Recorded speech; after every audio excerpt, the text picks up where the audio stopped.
In the summer of 2009, a man arrived quietly in the Irish town of Sligo.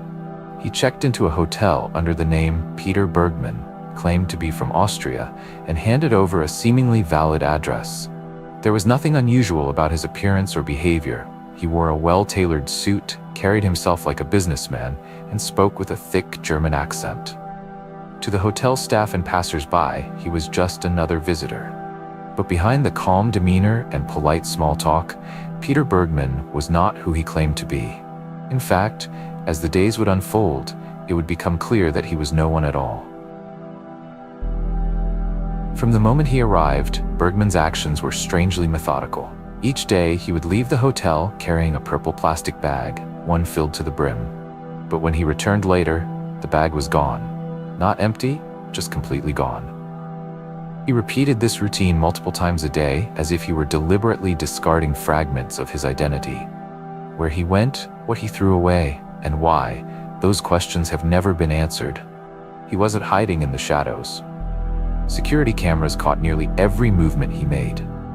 He wandered the streets, visited the post office to buy stamps, even chatted with other hotel guests. He asked a taxi driver about local beaches, showing particular interest in Ross's Point, a peaceful seaside spot a few kilometers outside town. He was seen standing in the surf there, fully dressed, staring into the sunset. Bergmann had no digital footprint. The address he provided in Austria didn't exist. No matching name, no record of travel history, no passport traceable to that identity. He paid for everything in cash, left no online trail, and managed to remove almost all identifying information from his belongings, including cutting the tags from his clothes. Investigators combed through CCTV footage and found him calmly disposing of small items throughout Sligo, none of which were ever recovered. It's as if he was trying to vanish without a trace while still being in plain sight. On his final day, he asked for a late checkout from the hotel. He once again left with the purple bag and returned without it. He then packed up a different suitcase, one never seen before, and headed toward the bus station. On the way, he stopped at a shopping center and loitered in the doorway for several minutes before heading off again. He got a cappuccino and a toasted ham and cheese sandwich at the Terminal Cafe, sat down, and took out a few pieces of paper. He scribbled something down, read it again, then tore the papers in half and threw them in the trash. The content of those notes was never recovered. He boarded a bus to Ross's Point Beach one last time. That evening, he was spotted by several people at the beach. He looked out of place, barefoot, dressed in dark formal clothing, holding a newspaper under his arm. He stood motionless in the water, gazing into the sunset, bathed in the dying orange light of the day. No one approached him. No one knew who he was. But something about his presence was unsettling enough to be remembered. What happened after that is not entirely known. The next morning, a local man and his son stumbled upon a body on the rocks of the beach. It was Peter Bergmann, or rather, the man who had called himself that. He had no wallet, no ID, no personal effects.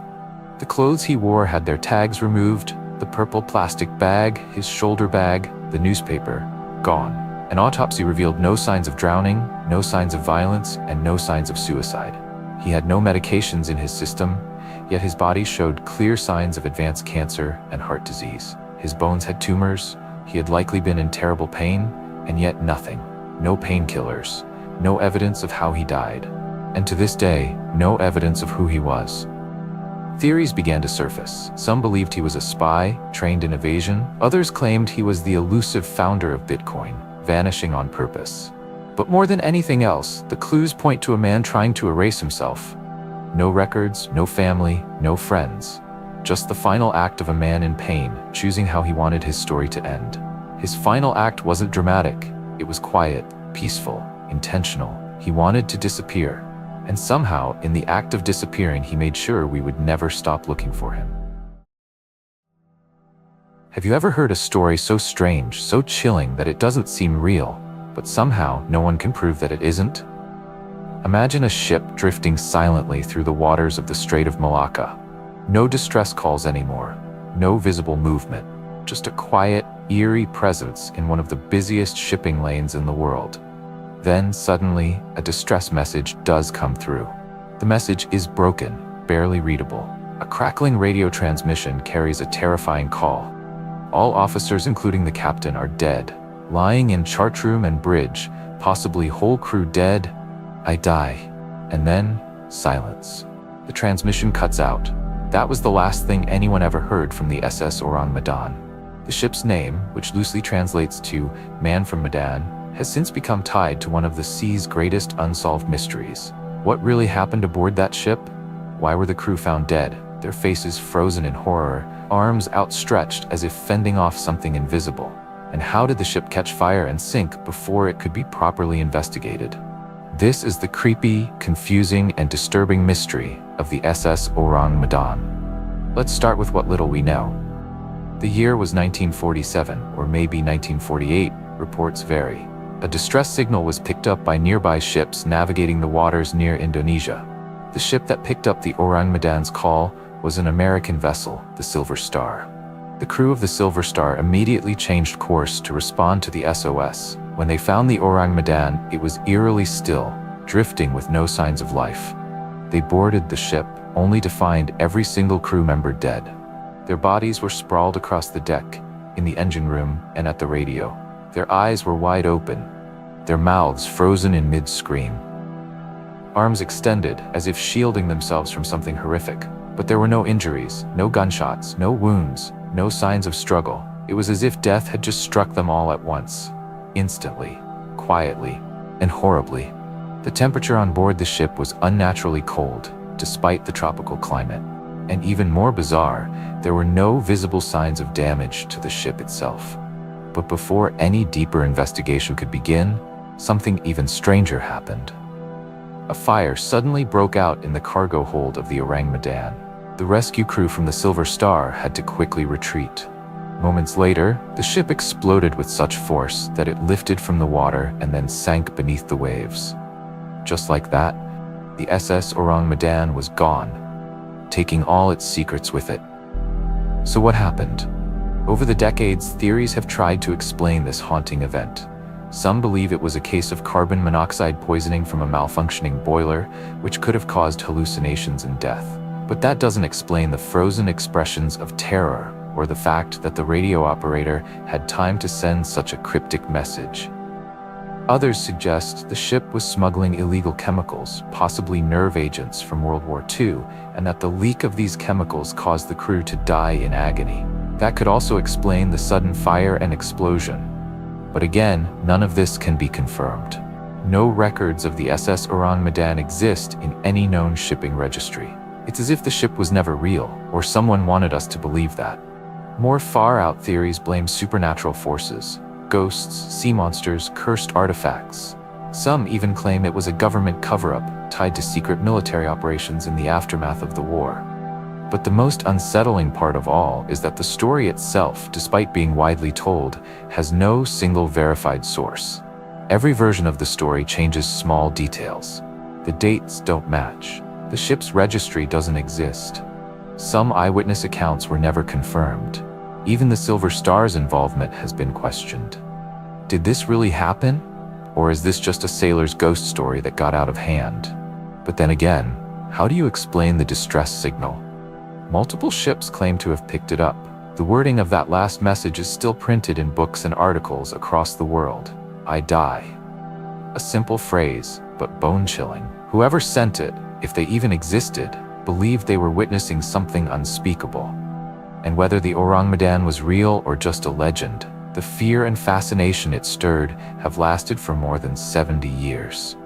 It's the kind of mystery that makes you look over your shoulder at sea, that makes you wonder what's really out there in the fog, that makes you question what other stories have been lost to the waves. And maybe, just maybe, the SS Ourang Medan is still out there, somewhere in the deep, cold dark, waiting to be found again. In the middle of the 18th century, on a small island deep in the heart of the Indian Ocean, one of the most tragic stories of all time unfolded. A tale of survival and unimaginable suffering, of enslaved people who were taken from their homeland illegally, only to face a cruel and unexpected fate after the ship they were kidnapped on was wrecked. The result? A group of helpless, powerless human beings were left stranded on a deserted island in the middle of the ocean. They fought to survive for 15 long years. They relied on their secrets, their skills, and left behind a legacy that the world still remembers to this day. Let me tell you the story of the forgotten slaves of the island of sand.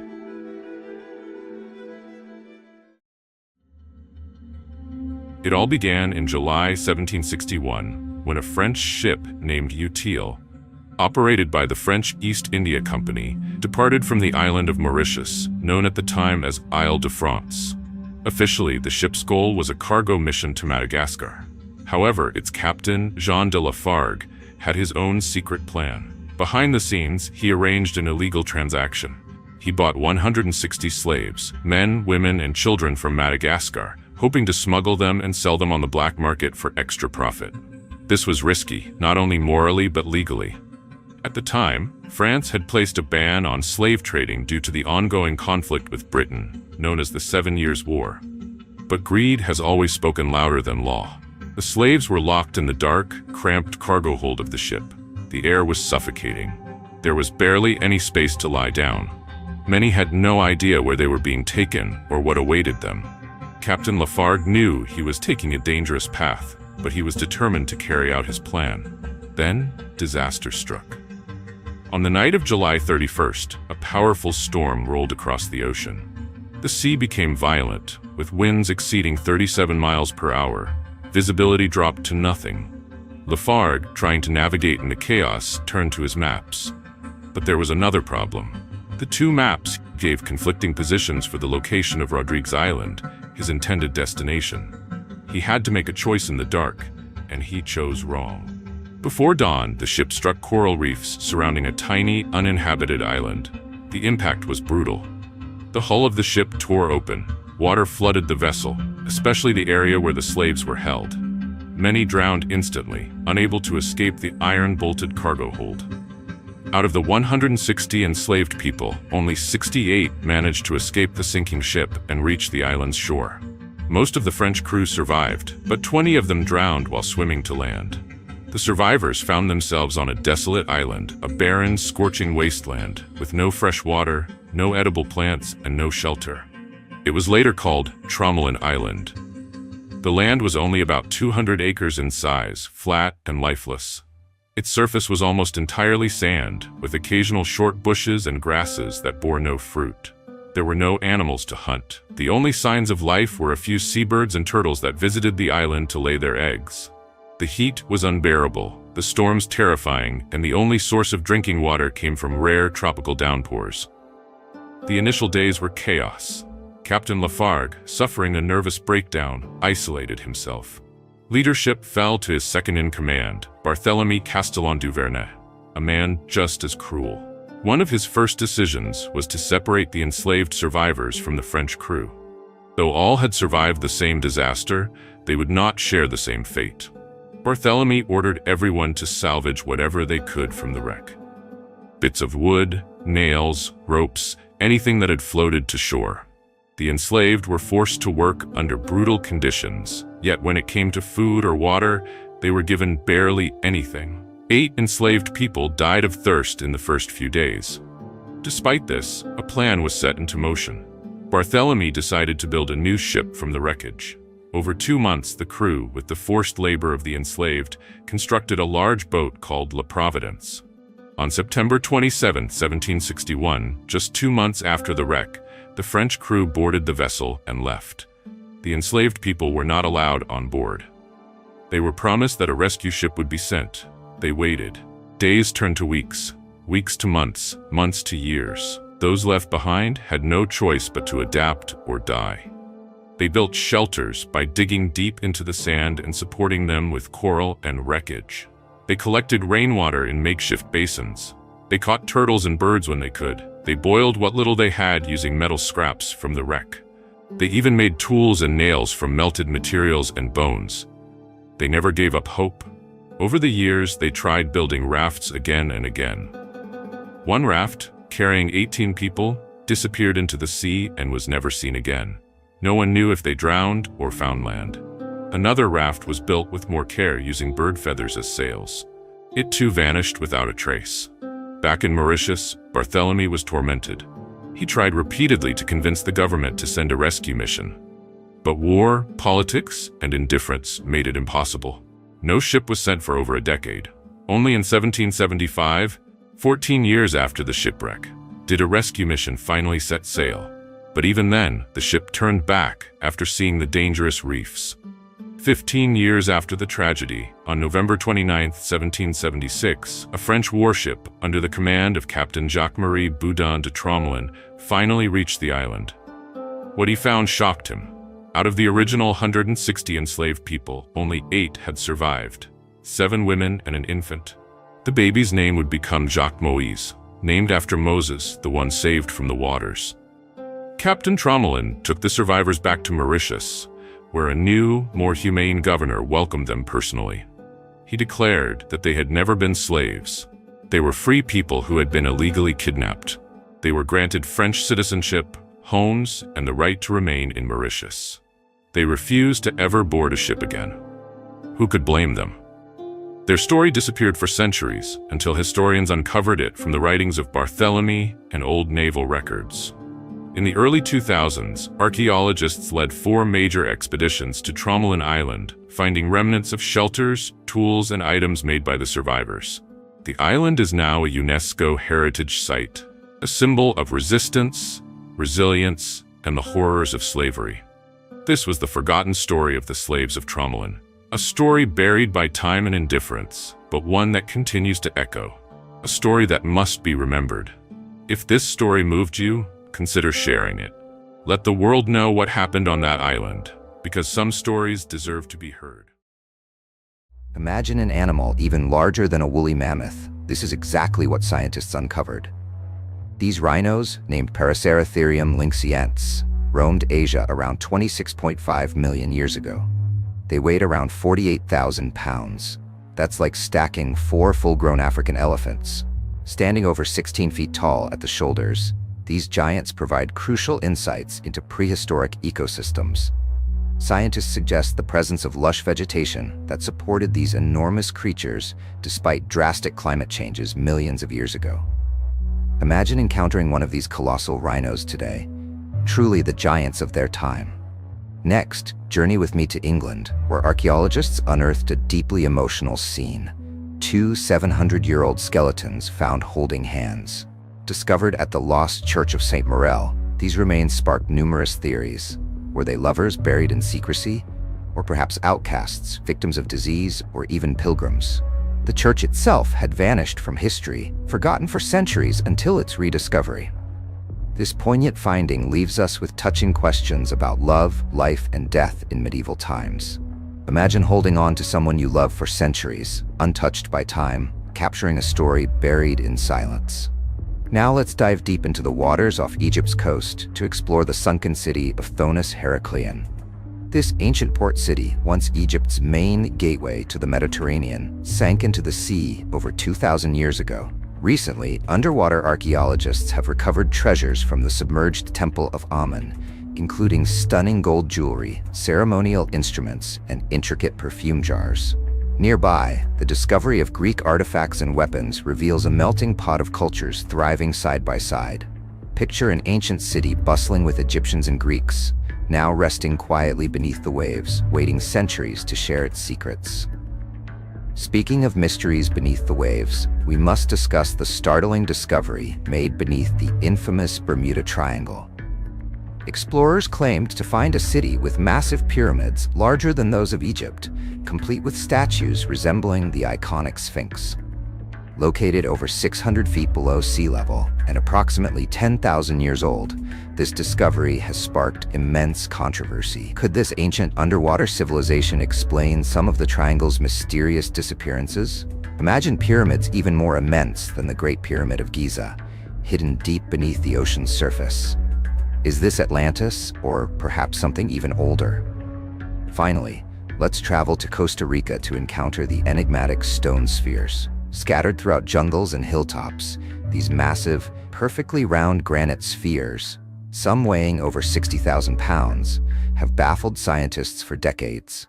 How were these precise spheres carved over 3,000 years ago by civilizations with limited mathematical knowledge and primitive tools? Some theories suggest they were used as star calendars or symbolic representations of celestial bodies. However, their true purpose remains unknown, guarded by dense jungles and local myths. Imagine stumbling upon giant spheres deep in a jungle, a testament to ancient ingenuity and unexplained precision. Each of these discoveries challenges what we think we know about human history and our planet. Whether massive beasts, touching human stories, submerged civilizations, or mysterious artifacts, archaeology constantly reminds us how little we truly understand about the past. Imagine walking into a bar with friends for a night out, surrounded by music, drinks, and laughter. You go in together, but only some of you come out, and one of you just vanishes. No one sees anything, no one hears anything. There's no sign of a struggle, no obvious escape route. It's like reality glitches and swallows you whole. This is the story of Brian Shaffer. It's one of the most unsettling modern disappearances because of how impossible it seems. A man disappears from a place full of people, with security cameras rolling, and yet there is no trace. To this day, Brian Shaffer has never been found. Let's rewind. Brian Shaffer was a 27-year-old medical student at Ohio State University. By all accounts, he was doing well. Smart, kind, loved music. He had a girlfriend he was serious about, and plans to go on vacation to Miami just a few days after this night. It was April 1st, 2006, the start of spring break. Brian and his friend Clint decided to go bar hopping to celebrate. They started at the Ugly Tuna Saloona, a bar located in a campus-adjacent area called the South Campus Gateway. Throughout the night, they visited a few bars, had drinks, talked to friends. Around 1:15 a.m., they made their way back to the Ugly Tuna for one last round. Brian is seen on the bar's security camera, going up the escalator with his friends and walking inside. That was the last time he was ever seen. What's strange is what the footage shows and what it doesn't. Cameras at the bar's only public entrance captured Brian entering, but never leaving. The footage is constantly monitored and it shows Clint and the other friend leaving, but not Brian. He's never seen on the footage again. The bar only had one entrance-exit open to the public, and investigators reviewed the tapes frame by frame. There was simply no footage of him leaving the bar. It's almost as if he vanished into thin air. So what could have happened? Some people believe Brian may have left through a back exit not covered by cameras. But that exit was in a construction zone, dark, full of debris, and dangerous. Police say it would have been incredibly difficult to navigate, especially while intoxicated. Plus, no cameras caught him even approaching that area. Others suggest foul play. Did someone lure him into a trap? Did he leave voluntarily to start a new life? Did he fall victim to a random act of violence, and his body was somehow hidden? These theories keep piling up, but none of them explain the most chilling part. The total absence of evidence. Brian's cell phone was never used again. His credit cards? Untouched. His apartment? Still full of his things. He missed his flight to Miami with his girlfriend, who had no idea anything was wrong until she couldn't reach him. His family was devastated. His father, Randy, launched tireless campaigns to find him, posting flyers, doing interviews, following up on every tip. Years passed, no leads. Then in 2008, tragedy struck again. Brian's father died in a freak accident when a tree fell on him during a windstorm. After his obituary was posted online, someone anonymously left a comment saying, "Brian is alive." It was traced back to a public computer in Franklin County, Ohio, but the IP address didn't reveal anything useful. Police believed it was a hoax, but still, it stung. It gave people false hope and reopened old wounds. There are a few bizarre theories worth mentioning. One idea is that Brian deliberately disappeared, that he was overwhelmed by grief over the recent death of his mother and wanted to start fresh. But if that were true, how did he manage to leave with no one seeing? And why would he have ghosted everyone he loved, especially his younger brother? Another theory? That he was killed inside the bar and someone helped cover it up. But this would have required staff cooperation and an almost absurd level of stealth. How do you hide a body in a crowded place with active surveillance? As of today, Brian's case remains open and active. Every now and then, tips surface, people claiming they saw him in another state, or that he's living under a new identity. Nothing has ever been confirmed. In 2021, the FBI released an age-progressed image of what Brian might look like today. His loved ones still hoped for answers. But the eerie heart of this case remains. A man walks into a bar and disappears. No body, no footage, no goodbye, just silence.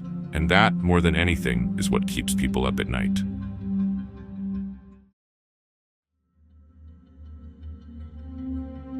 It was supposed to be a routine flight. A clear evening over the Bass Strait in Australia. Calm skies, no signs of trouble. And yet, what happened that night remains one of the most chilling and baffling aviation mysteries in modern history. October 21st, 1978. A 20-year-old pilot named Frederick Valentich took off in a rented Cessna 182L aircraft from Moorabbin Airport in Victoria, Australia. His destination, King Island, a small stretch of land in the Bass Strait. The flight was expected to take just over an hour. Frederick had over 150 hours of flying experience and held a Class 4 instrument rating, which allowed him to fly at night, but only in good weather. As daylight faded and evening rolled in, Frederick's small plane soared over the dark waters separating mainland Australia from King Island. But then, something strange happened. At 7:06 p.m., he radioed Melbourne Flight Service. He sounded calm, but there was something odd in his voice. He asked if there were any known aircraft in his vicinity, reporting that some unidentified object, was following him at about 1,000 feet above. Air traffic control responded that there were no known aircraft in the area. Frederick continued to describe what he was seeing. He said the object had 4 bright lights and was moving at high speed. It passed over him multiple times. He couldn't identify it. It didn't look like a conventional aircraft. Minutes passed. Then more strange details emerged. He said the object was orbiting above him and that it had a shiny, metallic surface. He also said his own engine was starting to run roughly. And then came the chilling final moments of the radio transmission. Frederick's voice became increasingly stressed. He described the object hovering and behaving erratically. He said, "It is not an aircraft." Those were his last intelligible words. Then, radio operators heard a strange metallic scraping or pulsing noise for 17 seconds. And then, silence. No mayday. No crash coordinates. Just gone. A massive search was launched. For 4 days, the Royal Australian Air Force, the Navy, and civilian aircraft combed the waters and shores of the Bass Strait. Not a single piece of wreckage was ever found. No oil slick, no sign of the plane, and no sign of Frederick. What followed was a storm of speculation. Some believed Frederick had become disoriented and crashed into the sea. Others suggested he may have faked his own disappearance. But the most sensational theory? That he was abducted by a UFO. Why? Because of the recordings. Frederick had spent much of his short life fascinated by the idea of extraterrestrial life. He was known to read UFO literature and had even expressed concern to his father that aliens might one day interfere with aviation. And the description he gave of the object that followed him? It matched many of the reported characteristics of unidentified flying objects. Bright lights, impossible speed, hovering capabilities, erratic movement, no visible means of propulsion. The Australian Department of Transport conducted an investigation. In their final report, they could not determine what caused the disappearance. They only confirmed one thing: the aircraft and its pilot were never found. Some years later, in 2014, a UFO researcher claimed that unidentified photographs taken near Cape Otway on the day of the disappearance showed a strange object in the sky, possibly the same one Frederick had seen. But nothing conclusive came from this.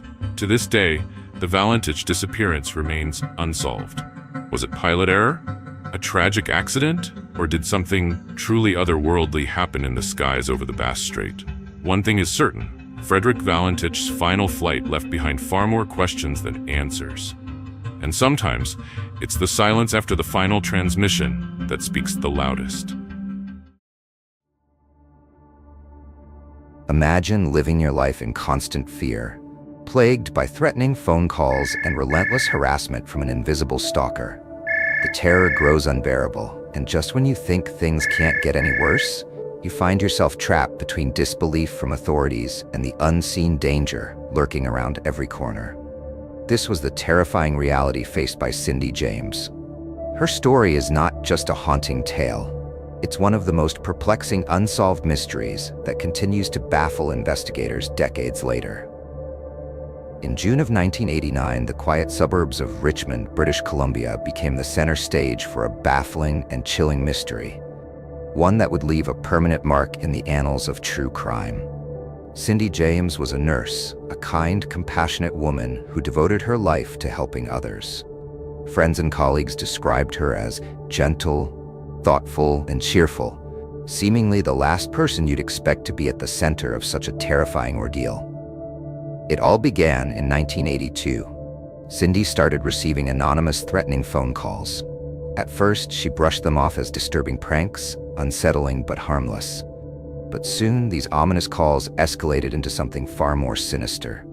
The voice on the other end knew intimate details of Cindy's life, details no stranger could possibly know. The anonymous caller often whispered chilling threats such as, "You're going to die, and I know where you live, Cindy." Sometimes the caller would remain eerily silent, breathing heavily into the receiver, amplifying Cindy's fear and paranoia. Terrified, Cindy alerted the police. But the more she reported her harassment, the more bizarre things became. Authorities struggled to find leads, growing increasingly skeptical as the threats multiplied without any concrete evidence or suspects emerging. Cindy's accounts soon faced scrutiny, casting doubt on her very credibility. But Cindy's torment didn't stop at calls. One day, she returned home to find her porch lights smashed and windows broken. Another time, her beloved garden was destroyed overnight, a grotesque message of intimidation. Most chillingly, dead animals were occasionally found left outside her doorstep, a brutal psychological tactic aimed squarely at breaking her spirit. Then the violence escalated dramatically. Cindy was physically attacked several times.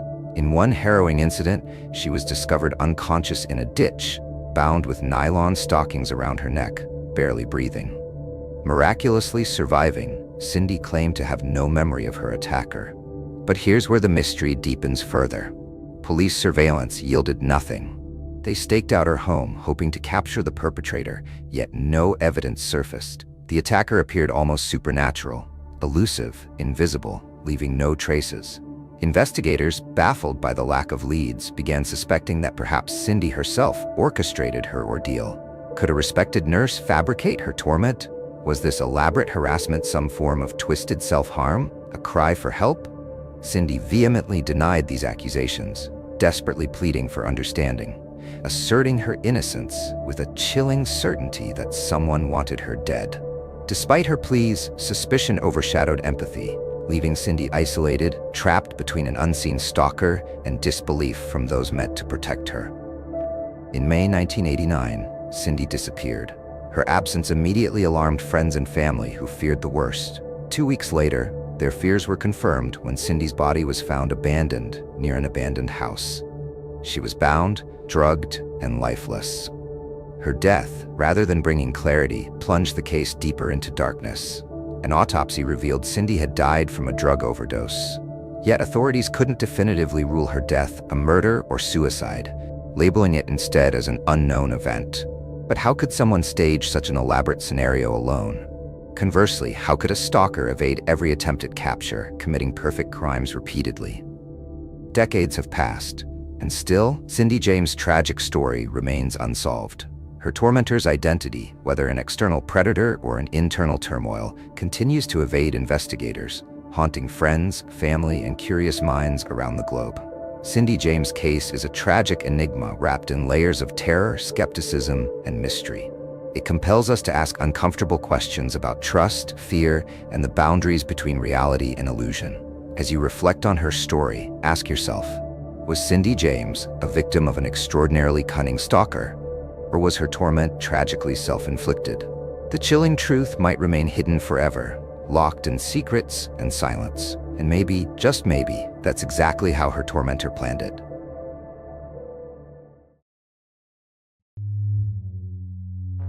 Off the coast of Tenerife, Spain, an extraordinary event has shaken the scientific community. A live adult black devilfish, one of the ocean's most elusive and terrifying deep-sea predators, was spotted near the surface in broad daylight, an event that may have never been documented before. What could have brought this mysterious being into the light? And what does it mean for our understanding of the deep sea? The black devil fish, also known as the abyssal anglerfish or black sea devil, is a creature of nightmares. With jagged teeth, a monstrous form, and a bioluminescent lure sprouting from its head, it thrives in the crushing darkness of the deep ocean, lurking at depths of up to 4,000 meters. But on January 26, near Playa San Juan, this enigmatic predator defied all expectations. Just 2 kilometers from shore, a research team from Condrick, Tenerife, an NGO specializing in marine conservation, made the discovery of a lifetime while conducting a study on pelagic sharks. What they encountered was something they never expected: a black devilfish struggling in the open water, far from its natural abyssal home. Laia Valor, a marine biologist on the team, described the surreal moment. As they were heading back to port, something dark in the water caught their eye. It wasn't plastic. It wasn't debris. It was something alive, something foreign to the surface world. The team spent hours observing it, documenting its condition. Unfortunately, the fish was severely injured and did not survive long in the unfamiliar, hostile conditions of the surface.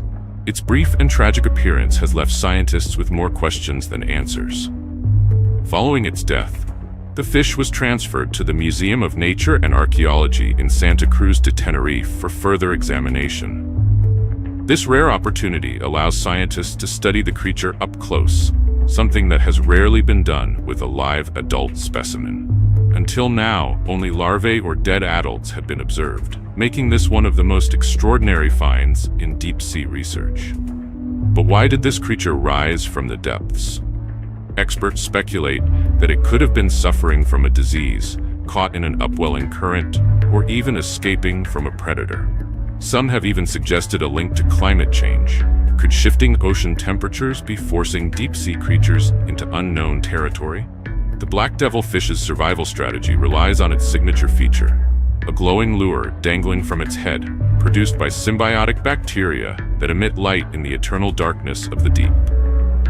This bioluminescent trick draws unsuspecting prey right into the anglerfish's menacing jaws. But in the sunlit shallows, this evolutionary advantage becomes useless. The surface is no place for a predator of the abyss. This unprecedented sighting has captivated marine biologists and oceanographers alike. It serves as a stark reminder of how little we truly know about the mysteries lurking in the deep. If a creature as elusive as the black devilfish can appear where it has no business being, what else is waiting to be discovered? In the dark and foggy streets of Victorian London in 1888, fear gripped an entire city. Something evil lurked in the shadows, something people called Jack the Ripper. This unknown killer terrorized London's Whitechapel district, preying on vulnerable women and leaving behind a trail of horror and mystery.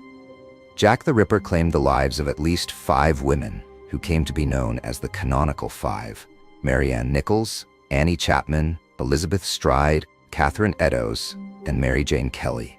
Each victim met a gruesome end, and as the murders continued, they became even more brutal and disturbing. Panic spread rapidly, and the public demanded answers. Despite the police's best efforts, Jack always managed to escape into the night without a trace. For over a century, people wondered about Jack the Ripper's true identity. Suspects ranged widely, from doctors and aristocrats to everyday laborers. But no clear evidence ever surfaced to unmask the killer. The mystery of Jack the Ripper became one of history's most famous unsolved crimes. But recently, something remarkable happened. Modern science might have finally given us a clue to solving this old mystery. A DNA test performed on an old shawl, believed to have been found near one of the victims, brought forward a name from history: Aaron Kosminski. Aaron Kosminski was a Polish immigrant who worked as a barber in Whitechapel during the murders. He was already known to the police because of his strange behavior and mental health issues. Back in the 1880s, Kosminski was suspected by detectives, but there was never enough evidence to arrest him. In 2007, a man named Russell Edwards bought a shawl reportedly found near the body of Catherine Eddowes, one of Jack's victims. At first, many questioned whether the shawl was genuine, but new scientific methods changed everything. The DNA matched Catherine Eddowes and a living relative of Aaron Kosminski. When this discovery was published, it captured headlines around the world. Finally, after more than 100 years, we might have uncovered Jack the Ripper's true identity. However, some experts say we must be careful. The type of DNA found on the shawl doesn't give absolute proof like other kinds of DNA. They also worry the shawl might have been contaminated or handled incorrectly over the years. Even with these doubts, the name Aaron Kosminski stands out. He fits perfectly as a suspect, a troubled man who lived near all the murder scenes, seen by witnesses behaving strangely, and suspected by police at the time. Could he truly be Jack the Ripper? Today, the debate continues. History lovers, scientists, and crime experts argue back and forth. Some believe this DNA evidence finally closes the case, while others think more proof is needed. After so many years, finding definite proof is almost impossible. Witnesses are gone, and much of the original evidence has disappeared. Yet, as long as people remain fascinated by Jack the Ripper, the search for the truth continues. With advances in science, there might still be more discoveries in the future. Perhaps one day we'll know for sure, or maybe Jack the Ripper's identity will forever remain one of history's darkest secrets. Until then, the legend of Jack the Ripper lives on, haunting us with unanswered questions. Who was he? Why did he commit these horrifying crimes? Did Aaron Kosminski truly commit these acts? Or is the real killer someone else entirely? The ocean. It covers over 70% of our planet, yet we know more about the surface of Mars than what lies beneath its waves. There are places down there where no light shines, places where entire ships vanish, where the pressure can crush steel and the silence is deafening. Tonight, we dive into the unknown, into the cold, dark heart of Earth's final frontier. These are 5 real deep-sea mysteries that science still can't fully explain. The strange sounds of the Mariana Trench. Who or what is screaming below? The Mariana Trench is Earth's deepest place, over 36,000 feet down. A world of freezing temperatures, bone-crushing pressure, and eternal night. But something else hides there. Something loud.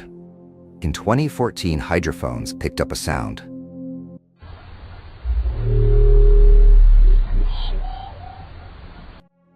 Scientists dubbed it the Western Pacific Biotwang. It repeated, it moved, and it didn't match any known sea creature or geological event. It wasn't alone. Other strange recordings came from the trench. Rhythmic pulses like sonar, mysterious thumping noises like a heartbeat, and a ghostly whistle that seemed to echo across the deep like a scream swallowed by water. Was it geology? An animal? Something else? The trench hides its secrets well, but one thing's clear. Something is making noise down there, and we still don't know what.